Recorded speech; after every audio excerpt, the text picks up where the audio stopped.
Happy father day भन्न चाहे है। मेरो जन्मदिन यो धरतीमा चाहिँ मलाई जन्म दिनु भयो, उहाँको लागि चाहिँ आज चाहिँ ह्याप्पी फादर डे भन्न चाहे।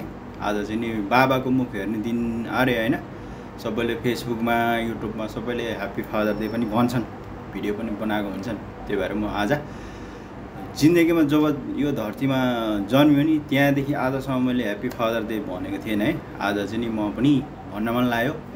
त्यही भएर अब बाउको माया भनेको कतिको चासो हुन्छ, कति माया हुन्छ भन्ने कुरा त थाहा छैन हैन, भन्नै पर्दैन, तपाईहरुलाई पनि थाहा छ हैन। त्यही भएर म ह्याप्पी फादर डे पनि भन्न चाहे। र यतिका वर्ष किन भनेन फादर डे भनेर तपाईहरु भन्नुहुन्छ होला, सोच्नुहुन्छ होला हैन।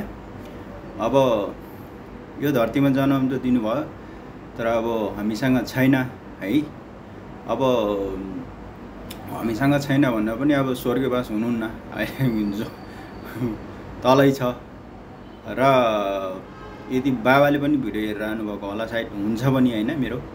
र म किन यस्तो भन्छु भन्दाखेरि चाहिँ नि अब पहिलोचोटि जिन्दगीमा जन्मेदेखि पहिलोचोटि आज फादर डे भन्नुभएको छ।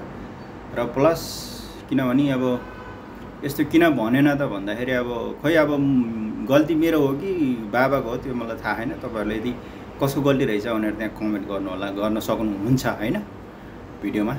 र अब हुन्छ नि एउटा छोराछोरीलाई बाबा मम्मीसँगै भयो भने उहाँहरुको माया अति नै लाग्छ, उहाँहरुको साथ सपोर्ट अति नै चाहिन्छ। र उहाँहरुको माया नि पाएन भने, उहाँहरुको साथ सपोर्ट नि पाएन भने त अब बच्चाहरु भनेको त अब उनीहरुले के थाहा हैन।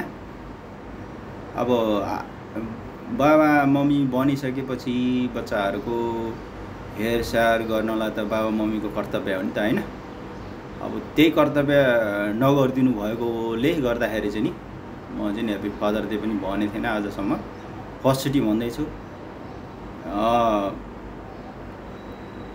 सानैदेखि बाबा मम्मीको माया चाहिँ मैले पाएन, त्यही भएको कारणले गर्दाखेरि मैले happy father day mother day पनि मैले मनाउँदिन हैन। त्यही छ मेरो समस्या भन्ने कुराहरु। अब मैले नमनाएको गल्ती हो कि या राम्रै हो कि के हो, तपाईहरुले भिडियोमा कमेन्ट गर्नु होला साथीहरु है त।